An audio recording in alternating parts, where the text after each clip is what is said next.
Alors maintenant, le fait qu'il y a cette contradiction-là, les gens ils sont malheureux parce qu'ils croient qu'ils ne sont pas bien.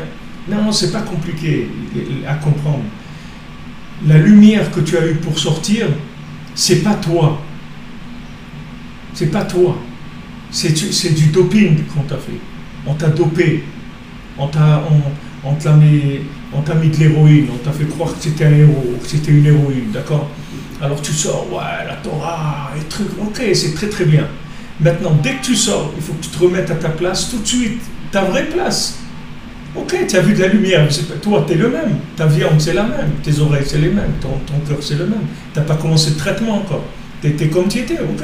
Alors maintenant, commence à lève bête. Commence le commencement à apprendre, doucement, apprendre à lire, apprendre les bénédictions du matin, le schéma. Au début, tu fais que le schéma, après tu commences à faire le Yotzer, après un petit peu les Téhilim, après un peu le Tikkun HaKlali, les Dvo des doutes, les gens. Doucement, Shabbat, la Kashrut, doucement, tu avances. Mais tu ne démarres pas haut, parce que si tu démarres haut, tu vas avoir que de la rigueur, tu vas te détruire. Combien de couples ils se sont détruits rien qu'à cause de ça? Parce qu'ils ont trop de rigueur. Parce que les deux, ils ne sont pas à leur place. Alors comme ils ne sont pas à leur place, ils ont toujours peur qu'on leur prenne leur place. Tous les gens qui ne sont pas à leur place, il leur faut des grands services de sécurité, parce qu'ils ne sont pas à leur place. Donc il sait qu'on peut les enlever d'un moment à un autre. Mais un roi, il est à sa place. Un vrai roi, il n'a pas peur, parce que il a sa place, c'est tout.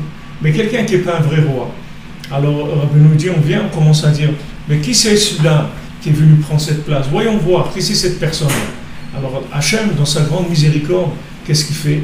Il envoie des affronts à la personne. Et quand la personne elle reçoit des affronts, surtout, il faut qu'elle se taise. Qu'elle se taise. Quand elle reçoit l'affront, c'est une opération divine. Donc se taire, Rabbeinu dit Yidom v'ishtok. Rabbeinu dit Yidom, c'est-à-dire Yidom, ça veut dire Dmima, c'est-à-dire le silence du cœur, c'est Yidom. Ishtok, c'est le silence de la bouche. La shtika, c'est le silence de la bouche. La Dmima, c'est le silence du cœur. C'est-à-dire qu'il n'y a pas de rancœur. C'est sûr qu'on ne parle pas, qu'on ne dit pas ouais, celui-là, c'est ce qui m'a fait et tout, on ne parle pas. Mais même dans notre cœur, on n'y pense plus.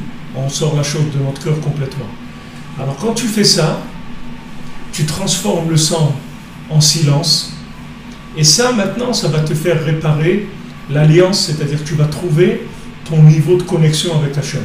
Et ça va donner après, ce que Rabbeinu nous dit, les man les amercha kavod velo idom.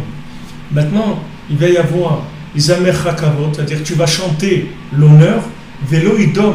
Et tu ne te tairas plus. C'est fini. Tu ne vas plus te taire. Maintenant, tu vas pouvoir commencer à parler. Tu vas parler vraiment. Pourquoi? Parce que tu es à ta place. Au moment où tu es à ta place, tu peux parler. Parce que la bouche, quand on dit mal, c'est parler. Et mal, c'est la mila aussi. C'est-à-dire que la parole, elle dépend de la mila. C'est-à-dire la parole, elle dépend de ton niveau de connexion. Ton niveau d'alliance, elle te donne droit à la parole. Tant que tu n'as pas trouvé ton niveau d'alliance, tu ne peux pas parler. Tu n'as pas le droit de parler. Parce que tu vas dire des bêtises. Tu ne peux pas parler. Pour l'instant, tu es dans le silence. Tu es dans le silence, tu fais le professeur Cousteau. Tu es dans le monde du silence. Tu fais de la plongée. C'est tout. La plongée, le silence.